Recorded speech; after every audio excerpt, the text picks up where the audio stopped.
he wants. He doesn't want to be discovered. That's my status. Okay. Sachin, what are you looking? So he goes to Rahul Dravid and says, Saurav, drink it. So that's what he says. So that is how I'm groping about the world of research. And finally, he gets his Pepsi, but then unfortunately, just like just like Nath sir, who's a organizer here, comes and says, "Well, it's your lecture. You need to make a presentation." So Shah Rukh Khan or me, I'm afraid, and then lands up here, has to go and bat, and the real Sachin comes in and says, "Hi, Sachin," and I have to admit my ignorance. I don't know much about the topic. So I asked the expert to take over the mic, but then the expert does not take this over. The expert takes the Pepsi, and aha, that is what my status actually is. So please, so please take this with a pinch of salt because I'm not an expert in this area, but I'll try to clarify. I'll try to present some of the concepts behind chat gpt, large language models, and transformers. So this actually started with a paper in 2017 which is titled Attention is All You Need. The moment this paper came about, it was such a landmark paper, and especially field researchers like me. For me, it was not attention is all you need, so that is cut off. It is more of tension is all you need. Okay, this resulted in a serious amount of tension to field researchers like me.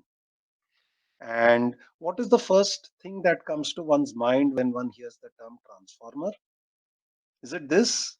Optimus Prime? Since I like movies, this is actually the first thing that comes to my mind. Okay. So Optimus Prime, Bumblebee, those Transformers, Rise of the Beasts. If I were a true electrical engineer, the first thing that should have come to my mind was the electrical transformer with two sets of windings. These coils are magnetically linked, and in fact, the voltage ratio is the same as the turns ratio. The ratio of the currents is inverse of that. And we have this dot convention. It's horrible. It's horribly difficult to remember that. On the other hand, why is this called a transformer? It is actually, why did the authors call it a transformer? The interesting part is the authors were all from Google Brain or Google Research. Now, incidentally, none of these authors are associated with Google in any way. That's something which is quite interesting.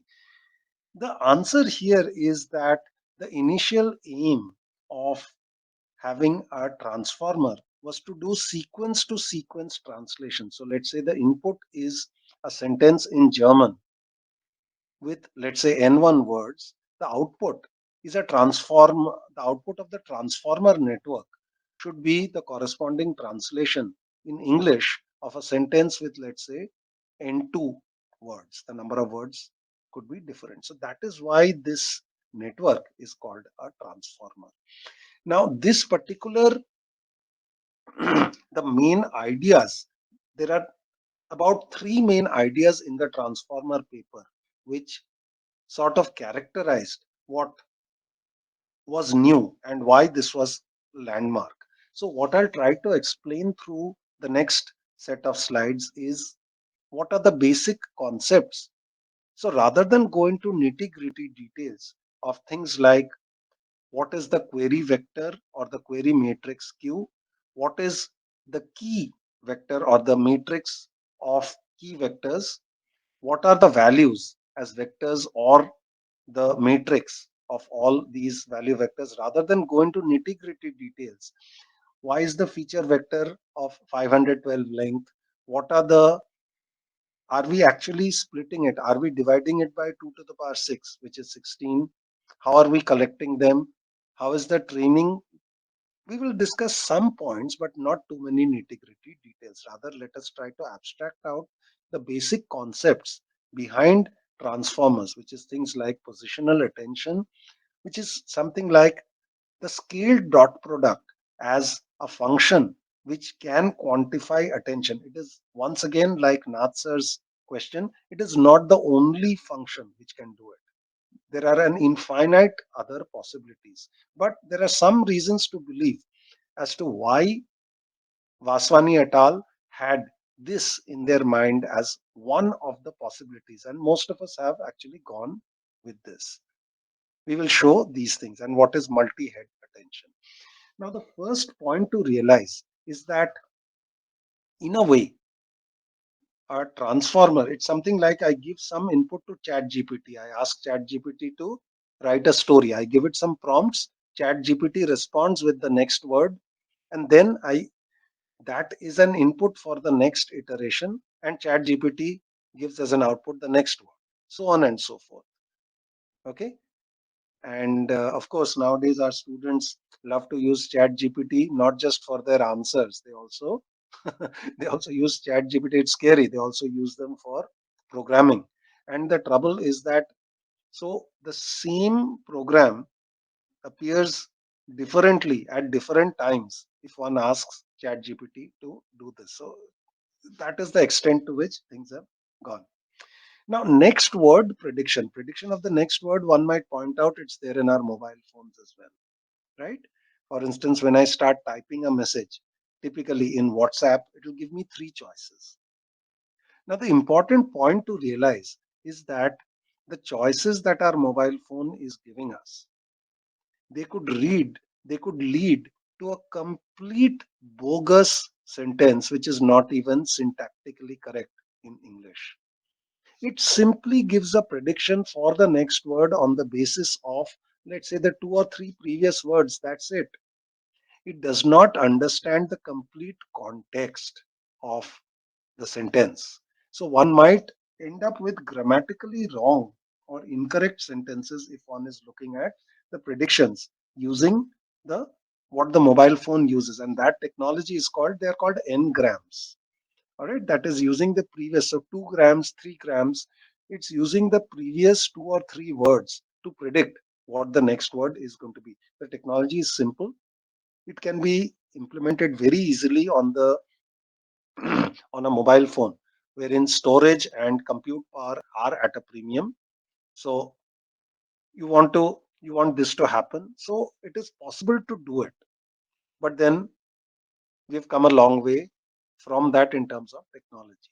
So we'll also have the story about how Mikolov's 2012 paper was actually the first where neural networks started to play a role in what is called in uh, natural language processing. See, in natural language, words as such, one cannot, before that, nobody looked at what is the distance between two words semantically.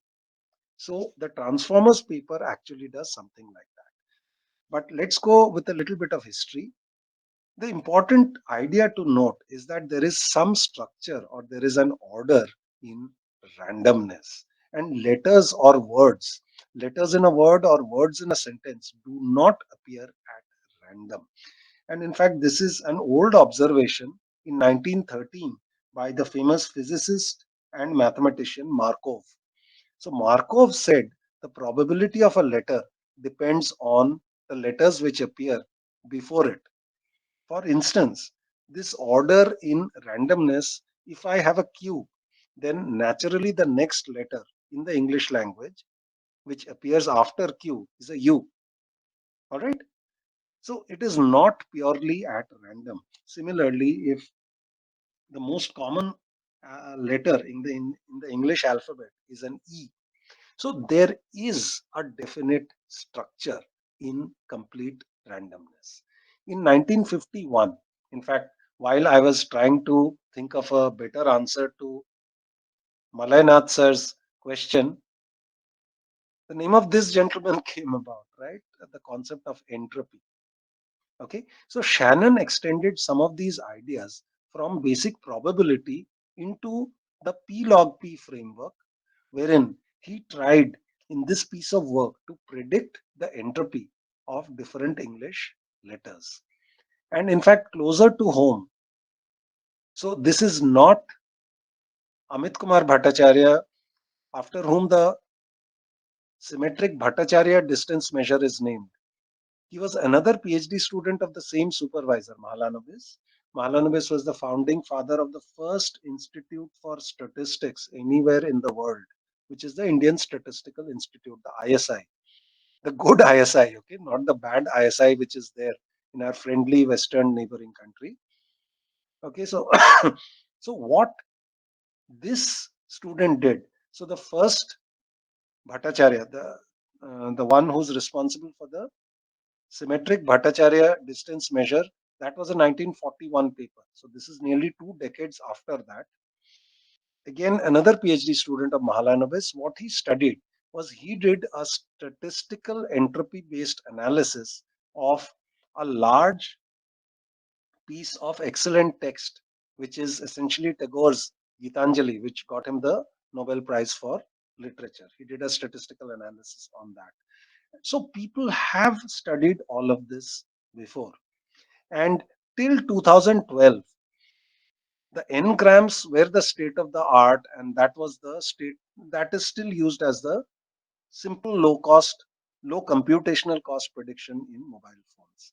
It is a prediction based on the last 2 or 3 words. So it is the probability of the next word given a vector of the words before that, 2 or 3. Okay. And prediction is done for words. It might be done for weather. It might be done for the finance market, the stock market. So, what does knowing weather mean? See, climate does not change rapidly. Okay, it's much like the old Indian philosophical concepts of the Jad and the Chetan. So, ancient Indian philosophers realized that there are some things in the world which do not change. That is the Jad, or they change very slowly, and there are things which change rapidly. They are the Chetan. Okay, so climate is does not change very rapidly, but things which do not stay constant even in a very short time period, prediction makes a difference there. It's like weather.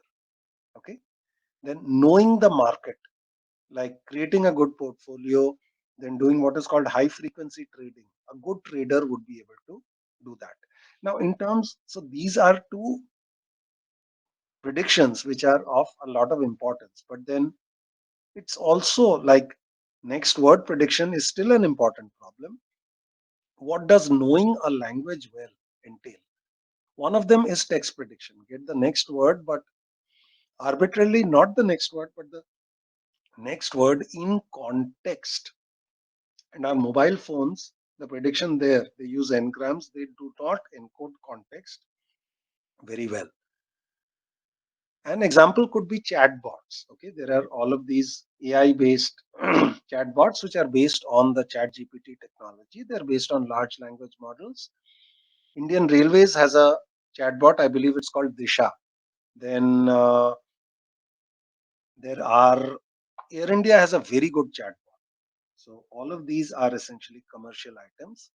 Then another worthwhile problem which my friends and colleagues in natural language processing are looking at are things like from one's social media tweets, for example. Is it possible to predict one's political opinion from that? Then machine translation. This was in fact where natural language processing actually started. See, in the Cold War era, after McCarthy had given his definition of what artificial intelligence should be, in the US, there was a chronic shortage of people who knew the Russian language well. And there, so people then started writing computer software in order to, let's say, interpret Russian language statements. Like, let's say, if some wire had been tapped and some message had come over from the secret services, so one needs to translate it, one needs to understand it. Sentiment analysis, people are working on this nowadays. So, let's say, can an app find out automatically whether a person has, let's say, suicidal tendencies based on his or her tweets, his or her social media posts? Because nowadays, see, the mechanism is also that we are trying to, because today's youth spend a lot of time on their devices, mobile phones, tablet PCs, or laptop computers.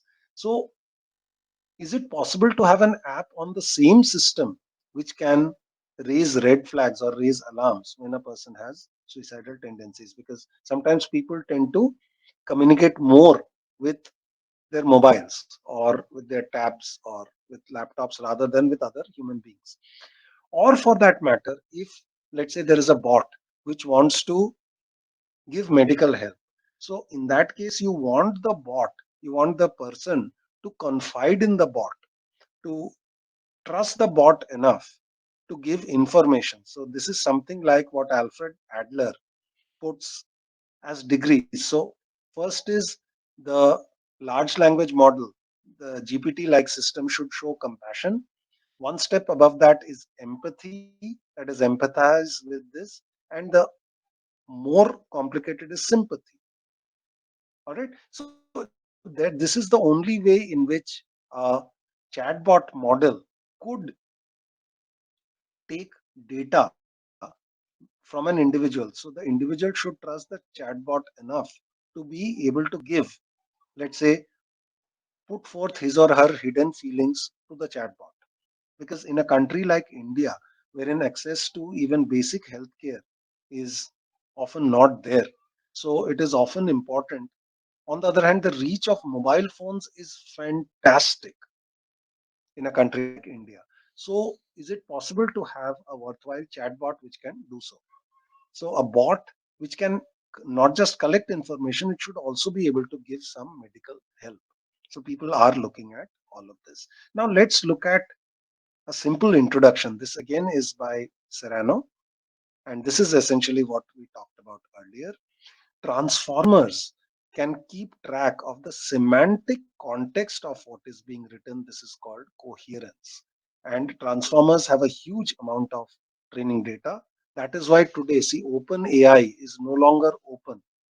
All right. So it's these big corporations which have a lot of money who can have zillions of GPU servers and compute power at their, and the training data typically is all sentences that are there on the internet, for instance.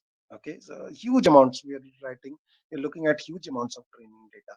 Let's see the output of, let's say, LLM, which is asked to write a story. So if the input is write a story, the output of the LLM is once. Then this serves as the input to the next iteration, write a story once. The next thing is upon. Okay, the prod next time is write a story once upon. Then the output of the LLM is a, write a story once upon a time, write a story once upon a time there. So these are all, this is a typical interaction session with a large language model. How now, what we want to know is what is the technology behind this in very simplistic terms. So if the input is write a story, this is typically given to the transformer model. The first step is what is called tokenization. We will come to some examples of tokenization, and we'll actually use the term word and token interchangeably, but a token is representative of a class of words. That is the more strict definition. And in fact, your friends in computer science, if they've studied a course on compiler design, that is essentially you'd know what a token is in a lexical analyzer. I'll give some examples of that. So after tokenization, there is getting a vector of numbers to represent a word. This is called embedding. So this is to get a vector of real numbers as an encoding of a word. Now this is followed by what is called positional encoding, wherein the same set of words in two separate sentences could mean two entirely separate things. Like, for instance, I'll give a couple of examples. Like, I'm feeling bad. It's not good. or I'm feeling good. It's not bad. The two have the same set of words, but because of the different positions of the words, the two sets of sentences have completely different meanings. So this is positional encoding. This is another of the concept of a transformer. This is followed by what are called the transformer modules. And there is a attention module and there is a feed forward neural network. There are a couple of these. There were six in the original transformer paper. These are encoder blocks. After that, there is a softmax. What is a softmax? A softmax is typically used in multi-class classification, wherein we take these numbers, raise them to the exponential, and we normalize them as well by quantities which are similarly raised to an exponential. What is the advantage of that normalization? It gives a probability. So the idea is it gives a probability of all words that are there in the dictionary. What the LLM does is pick up the word which has the highest probability and give that as an output once. So write a story, it starts with once. It is in fact instructive. There are some lighter models for transformers. It is also sometimes instructive to see what the transformer has chosen as the next best word. So the output is naturally the word with the highest probability, but there's often a second best and a third best. Okay, it's sometimes instructive to see that. Let's look at the first phase, the first contribution of the transformers paper, which is tokenization. So what happens here? It takes in every word, every prefix, every suffix, every punctuation mark, so on, and maps that to an abstract entity which is called a token. So that token could be a number, it could be an embedding, it could be a set of numbers, it could be a vector. And large language models are language specific.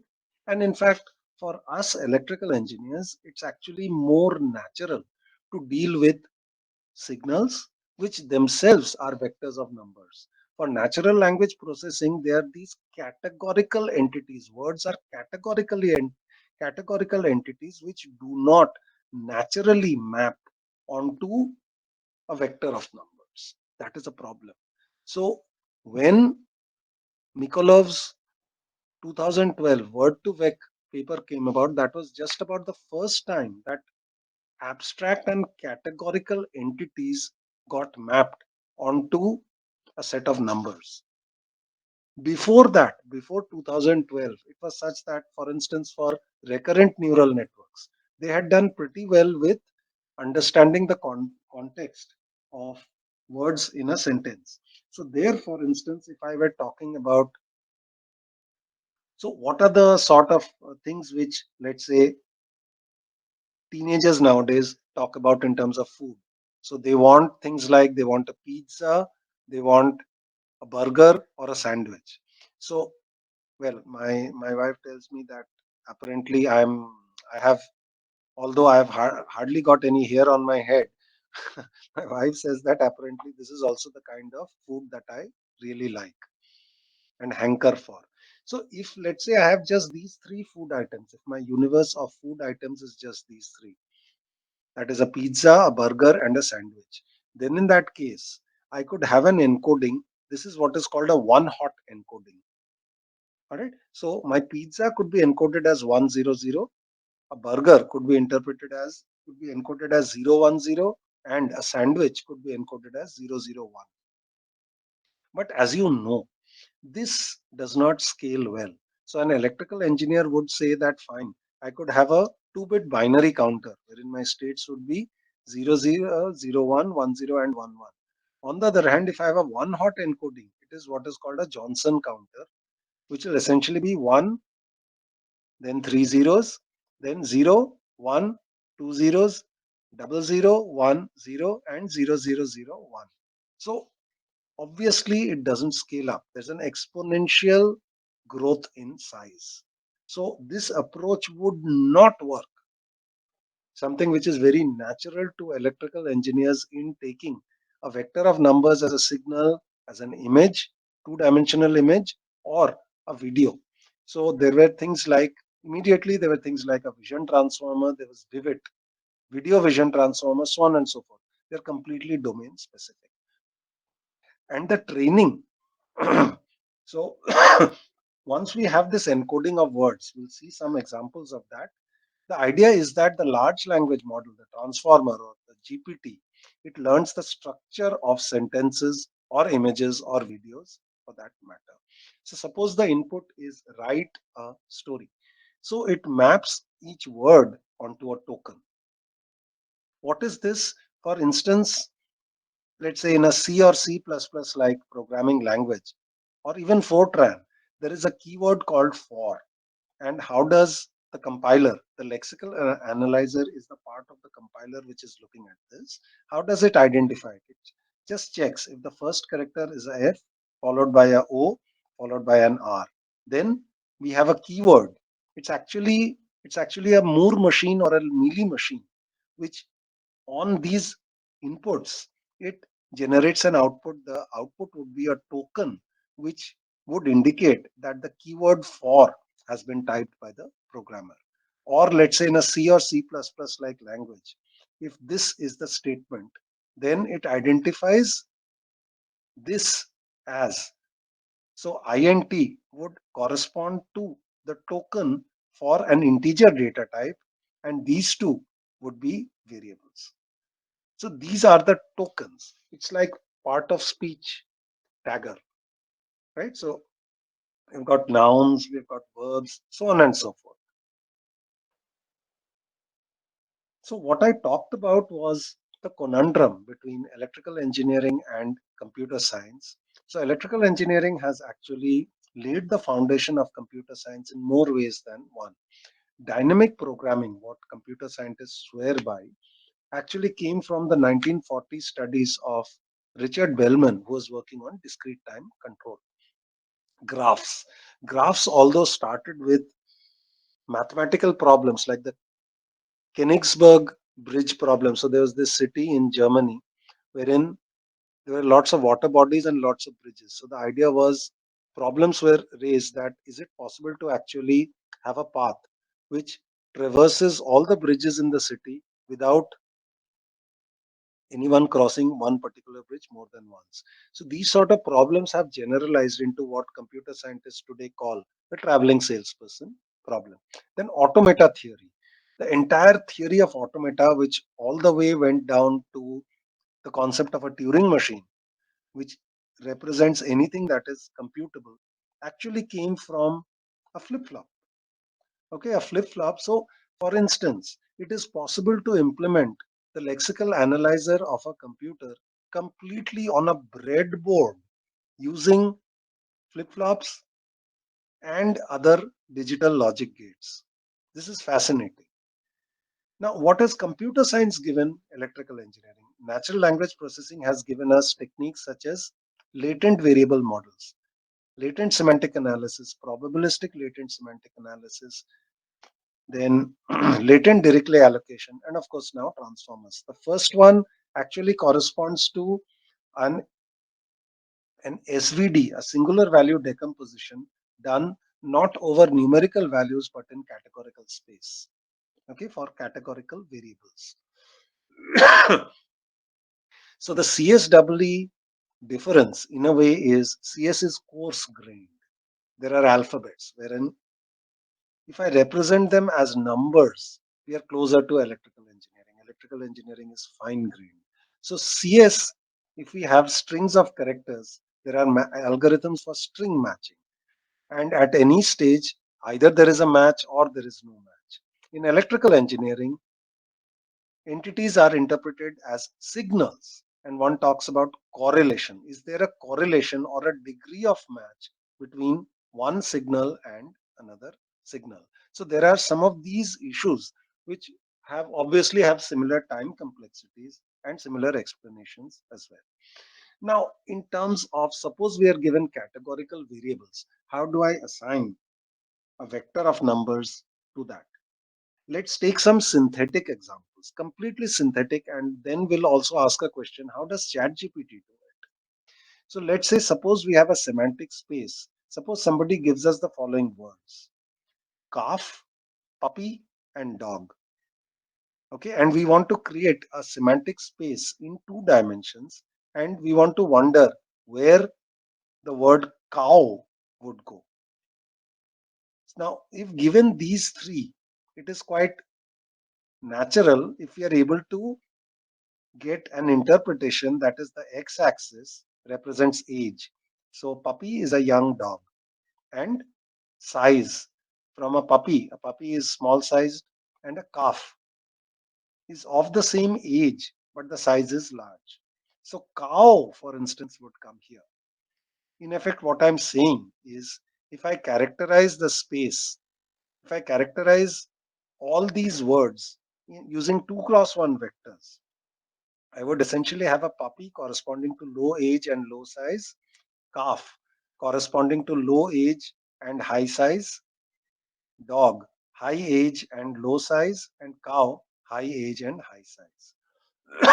So, what is this encoding? These embeddings actually capture analogies or relations. In this case, we have given it, it is humanly interpretable. Another example of features and encoding. See, by now you would have guessed that I'm crazy about movies, and indeed that is correct. So, for instance, there's suppose we wanted to look at we find features from IMDb ratings.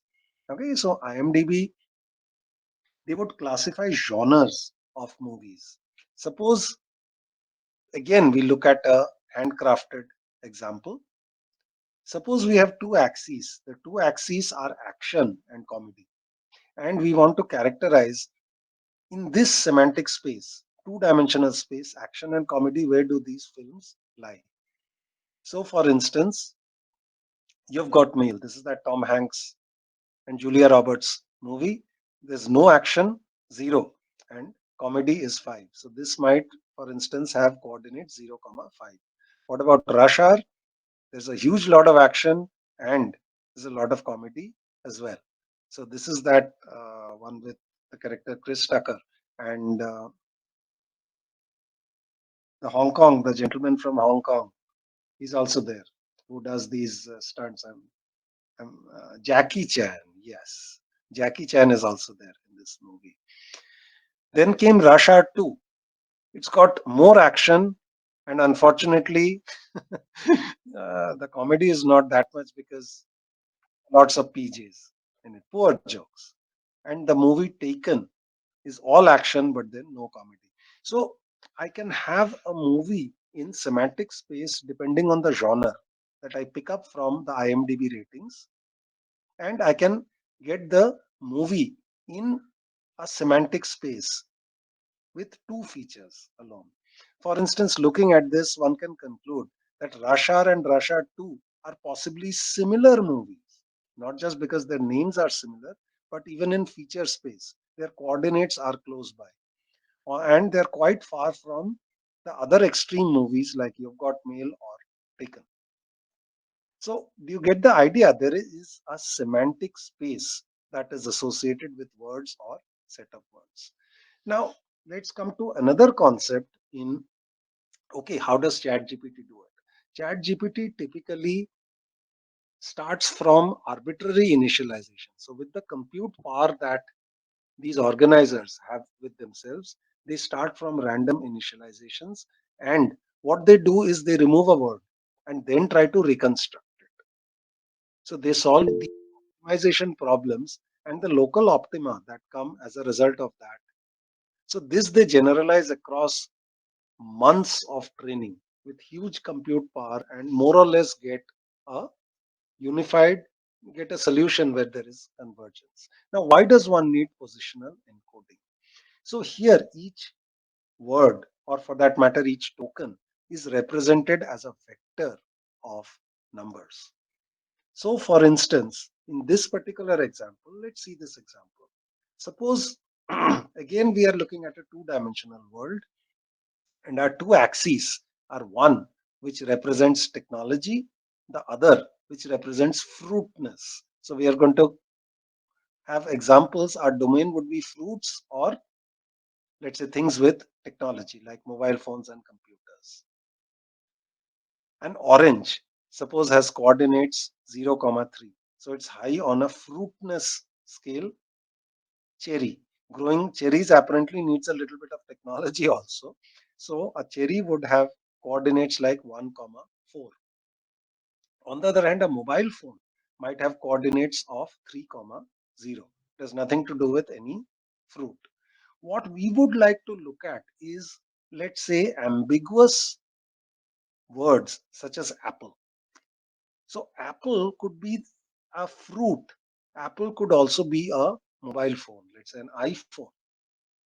So it is the context which determines whether I look at the word apple as a fruit or as a piece of technology. So if I say things like a tasty apple, it is it becomes so the ambiguous word apple, which is somewhere in between, let's say a 2, comma 2, would change its coordinates and go more towards the fruit side.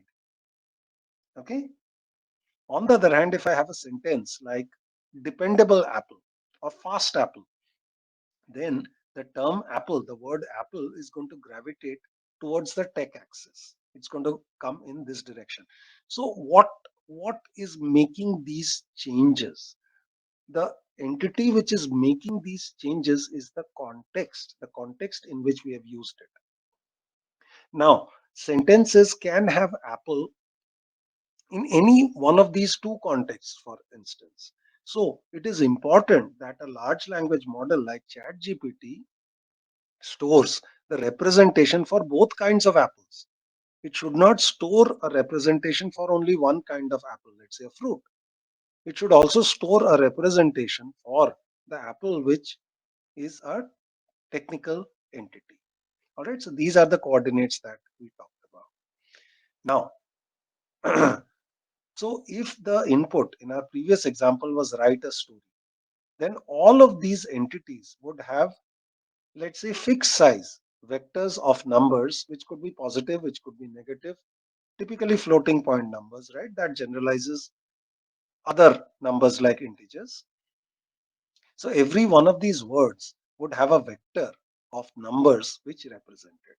And I mentioned how ChatGPT actually gets these values. Similarly, a sentence would also be a vector whose each word is a vector. So a sentence could be either a longer vector or could be shorter, wherein we have taken only the, let's say, 1024 important numbers that characterize the space of a sentence. And now let's try to look at what the importance of positional encoding is. So one way to combine the representation of words into what is there in a sentence is to add them. So suppose we have words here and we are combining them to get a sentence. So one of them is 1, comma 2, the other is 3, comma 4. So the sentence is represented by 4, comma 6. Now suppose the words came in the opposite order, but addition is commutative. So if the words had come, the second word had come before the first word, our encoding is still going to be the same. It is still going to be 4, comma 6. So addition will not work. We need positional encoding. So this example that I gave before, I'm not sad, I'm happy. And I'm not happy, I'm sad. So do you see that the words are the same in both of these sentences, yet the meaning is completely different? So the position of a word actually in a sentence identifies its meaning. So this is what the Transformers paper sets to look at. So semantics should not be lost. And one possible solution is positional encoding. Example, see, it's not that electrical engineers and computer scientists were not aware of positional encoding. Look at this. Suppose I've got a binary number 1001. If I need to find its value, I'll remember that every bit is not equivalent. Every bit has its importance determined by its position. Is that position 0?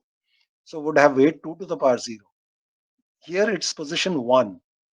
And finally, the MSB has position 3.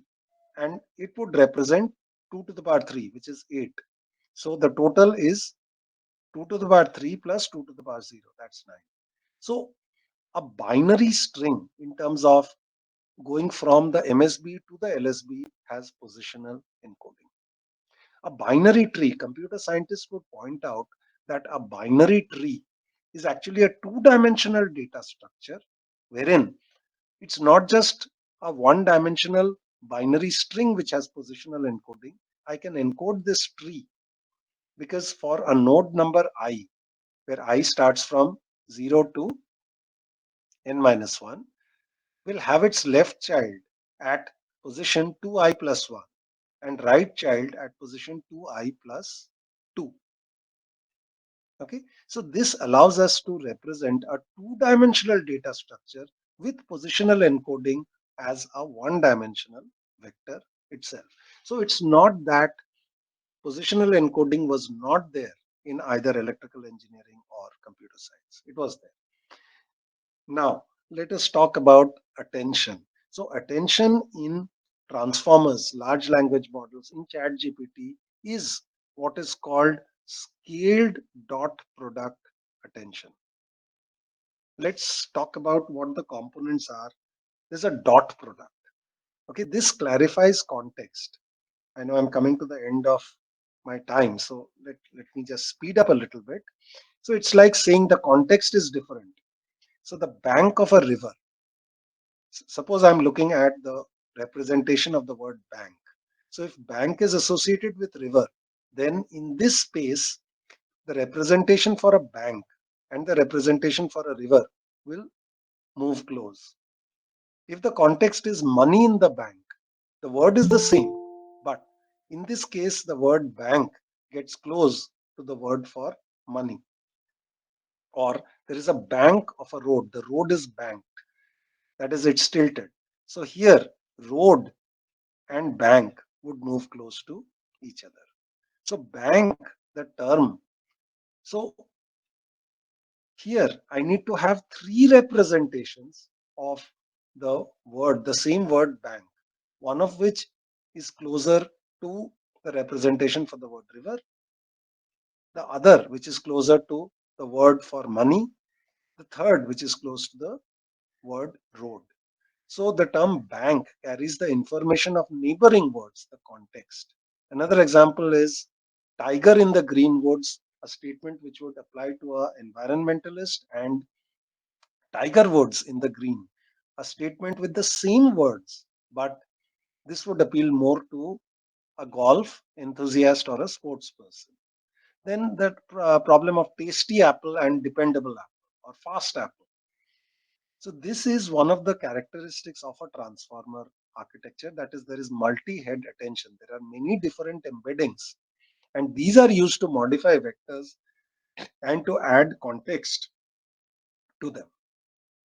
So, as I mentioned before, what is there inside a transformer? Let's say I'm trying to predict the next word.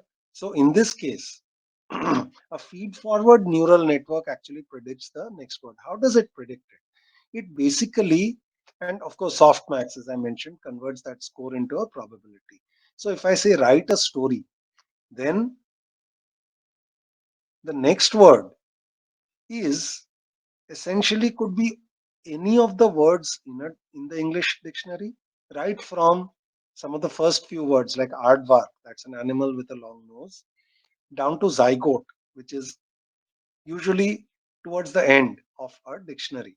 So all dictionary words, or rather the tokens corresponding to them, have a probability which comes from the softmax function, and the output of the transformer will be the word which corresponds to the maximum probability, let's say 0.5 in this case. So if you, for instance, look at the other ones with probability which is less than the highest probability, but a little bit less, you'd realize that write a story, the story could have also started with there was a king or something like that, or somewhere in ancient India. So it could also start with somewhere, but most stories, based on whatever training was given to the transformer, to the chat GPT, it will essentially they'll start with ones. So sometimes looking at the probabilities of the next highest probability word or the one after that, it's also pretty instructive. It's interesting. Then this is another characteristic of transformers. I won't go very deep into this. The idea is that it's often like human beings. Okay, so it's like saying that there's a school exam and I want to prepare well for all my subjects, which include subjects like history, civics, mathematics, English, physics.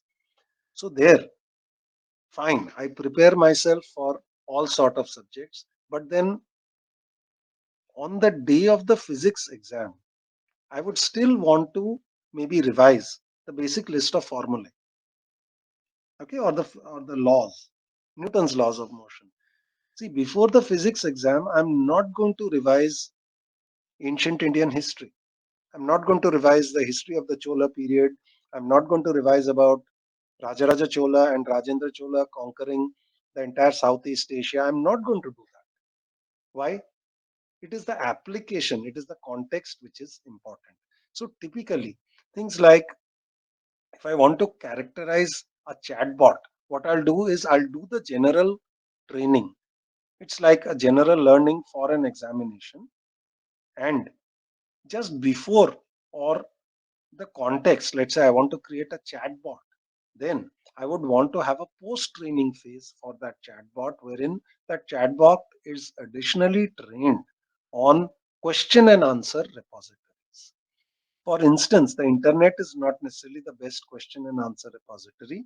Like in the training set, after the question, what is the capital of Algeria? The next sentence could be, what is the population of Algeria or what is the capital of Burkina Faso? Things like that. Okay. Then let us pay some attention to attention. So this concept came from a scaled dot product. Now, why does dot product represent attention? Let's look at that simple example once again. Orange is 0, 3, cherry is 1, 4, and phone is 3, 0. So if I take the dot product, note very carefully, this is an indication of similarity. So in this case, if I take a dot product of cherry with orange in this two-dimensional space, it comes out to 1 into 0 plus 4 into 3, that's 12, which is a reasonably large number, which indicates that yes, they should be closer to each other in semantic space. If I take a dot product of cherry with a phone, small number, or orange with a phone, I get an even smaller number. So this is the concept of so the concept of similarity can be encoded as a dot product. It can also be encoded in terms of an angle. But then we realize that a dot product is the same as a cosine distance, which has been computed on the unit circle because of this. Now, why do we need a scaled dot product? We need a scaled dot product because intuitively these dot products tend to be very large numbers. And we typically, the heuristic which the authors used in the transformer paper was to divide this by the square root of the length of the vectors. So that, well, if there are many terms, the numbers would tend to get large. So if I have a larger denominator, it is going to keep them in check. Because otherwise, as electrical engineers know, there are overflow errors in discrete digital circuits. And of course, there's some good theory also behind this. Now let's come to that ambiguous question of the two apples. They would initially map onto the same point here, let's say 2, 2, and there are other words in the sentence also like an and. Okay, so how do we encode that? So this is the encoding. So suppose we have a third axis for and an here. Okay, and we give them values along this axis, it is 0 along the rest, so that our previous space essentially is also consistent. Two-dimensional space is consistent. These are these are words such as prepositions or qualifiers. They are on another axis. Now one way is I create the complete table for the similarity of each word with all other possible words. So this is symmetrical. So I've got a 5 cross 5 table, and as can be expected, the diagonal is 1. Now, if the sentence is an apple and an orange, then in that case, let us take only those words, okay, an apple and an orange, and I create this. So orange changes in the context of this sentence. The coordinates of orange change to 1 of orange plus 0.71 times apple plus 0 of the rest. Similarly for the other ones. Okay. Similarly, if the sentence is an apple phone, I just select those words and I take the corresponding rows here. So phone would become 1 times phone plus 0.71 times apple plus 0 times and so on and so forth. So every sentence, these numbers would change, and sometimes we would need some normalization so that the numbers add up to 1. So that normalization is something like this. That is, it's not just 1 times orange plus 0.71 times apple. Let us take linear combination coefficients. All right. We'll divide by 1 plus 0.71. However, let us remember that these numbers could also be negative. Let's say orange is 1 times orange minus 1 times bike. What do we get here? In our attempt at normalization, we get unmitigated disaster. All right, this is something that was not intended. So, one way out is essentially the heuristic, which this was also interesting because Malayanath sir had exactly asked something related. We use an exponential function, softmax here to the rescue, so that instead of x, we take e to the power x. Okay, so that orange, now with the normalization, this would map onto something similar. All right. In the second case, we don't have that unmitigated disaster here. We have this. Okay. So with softmax, for instance, these are the values. I guess I've got only 5 minutes more, so I'll try to wind up quickly. Some closing notes. So this was more of a slightly frivolous lecture. I didn't cover too many technical details. So it's something like I took I took this path, which we sometimes call the Pythagoras path. Okay, what we call in the chaste vernacular of the region as Patli Gali se nikalna. Or I've taken the easier way out. There are lots of other difficult concepts involved here. And okay, transfer. So it's statement transformers isn't stressful at all. This statement has been made by this gentleman Josh, who apparently is 25 years old. Okay, so the level of stress can be that much. And after, if this was your first exposure to chat GPT, large language models and transformers, what is the insurance that you know something about the subject after listening just to this lecture? So it's something like me asking an insurance agent, I hit an animal, am I covered? So the insurance agents ask, what did you hit? My reply is a fish, because what has happened is this. And I'm desperately trying to get some insurance money out of it. So I'll stop at this point. Don't take my word for it. It's actually a huge topic. And I'm also trying to learn this particular topic myself. Okay, I don't know lots of nitty gritty details. I'm trying to prepare myself. And as it said, the best way to learn is to try to teach the topic. Okay. So in the remaining 4 or 5 minutes, maybe if there are a couple of questions, please unmute your microphones. Or if I've made some mistake somewhere, please point it out. It'll help me. Okay. Please go ahead.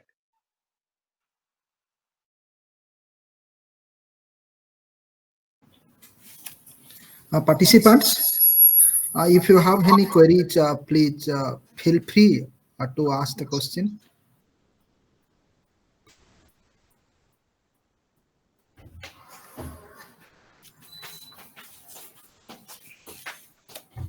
Anybody? Okay, thank you very much, Dr. Soni. Well, Dr. Soni, you actually know much more about the area than me because I yeah, your I hope questions there were is no fantastic. questions. Yeah, Yes, sir. yeah, Yes, sir. Please. please, please.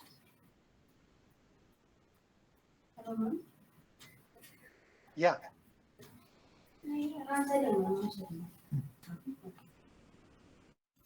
Good afternoon, sir. Yeah. Good I'm afternoon, ma'am. Divya. Yeah, yeah, yeah. Yeah, I Dr. have a Divya. question, sir. Yeah, yeah. Please. The host also should ask questions. No, Yeah, sir. Dr. Divya. You have discussed about transformer, autoencoder, and GAN. What is the basic difference between transformer, autoencoder, and GAN, sir? Okay, that's interesting. That's interesting because, well, our, an autoencoder in a sense is a nonlinear PCA. It gives a lower dimensional representation. I'd request participants not to raise hands, but just to unmute your microphones and speak. Because as I've mentioned, I've got a very small screen and I cannot see everything here. So this is the idea of an autoencoder. That is a lower dimensional space. It's a representation in a lower dimensional space. What is a GAN? A GAN is so this is Gen AI, generative AI. It's something like what diffusion models are doing today. That is, I want to learn a distribution well enough to generate a new sample from that distribution. It's like saying that I I have a deep neural network to learn the famous Tamil poet Tiruvalluvar's writing style in such a way that I want to generate a new sentence or a new statement as if it were written by the great Tiruvalluvar. Okay, so that is what a GAN or a generative model can do. In a way, what is a large language model? A large language model can answer queries. It can also generate stories of its own. So, Dr. Divya, I really appreciate your question because a lot of these, like variational autoencoders, variational autoencoders can also generate novel output. GANs can also generate novel output. And as we have seen with ChatGPT, they can do our assignments for us. Okay, so in a sense, the three are actually quite linked. So I really appreciate that question. But the way in which they are constructed is quite different. The architecture is quite different, but then their application is more or less very similar. They could be similar. It's not necessary that they need to be similar, but they could be similar. Okay. Yes, sir. Yes, sir. Thank you, sir. Yeah, Dr. Arun Kumar, you've been raising your hand, but yeah, please unmute the microphone and speak. Dr. D. Arun Kumar.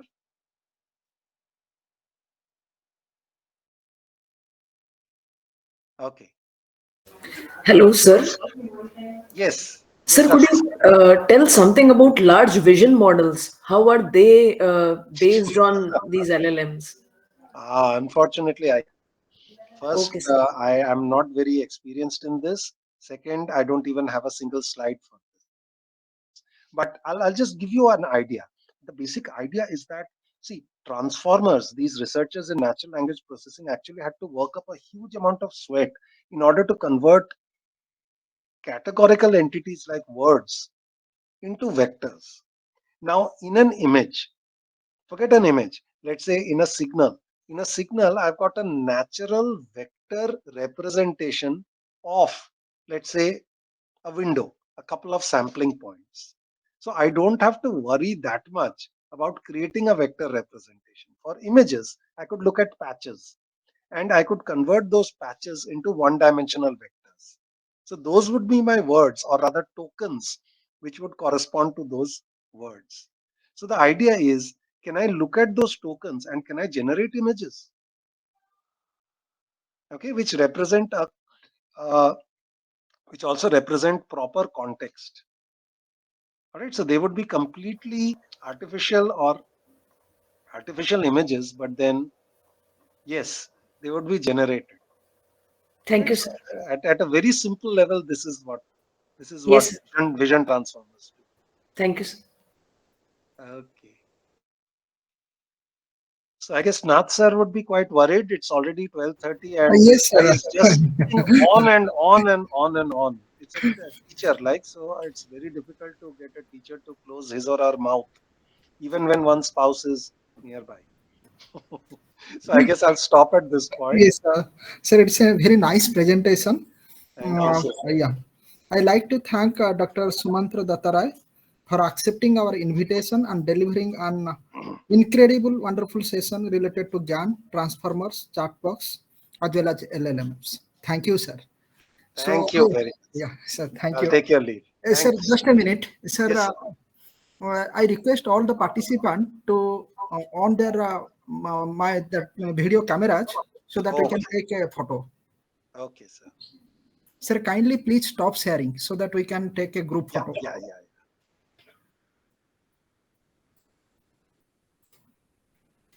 Right, sir. Yes, sir. All the participants, please on their camera so that we can have a group photo.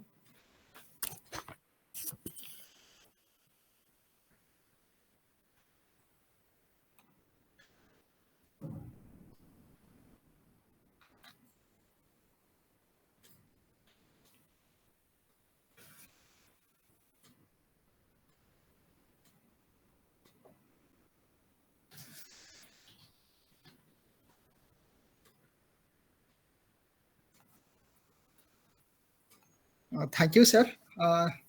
Sir, you have accepted our invitation and It's delivered an honor, sir. full Thank you very session. much. Thanks. Thank you. Once again, thank you. Okay. Thank you. Namaste. Namaste.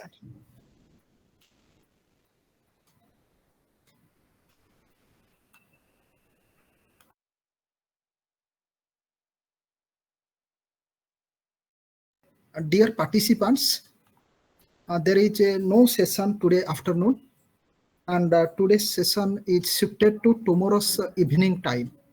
So we'll once again meet tomorrow at 10 o'clock in the same online meet. Thank you. Thank you, sir. Thank you, sir.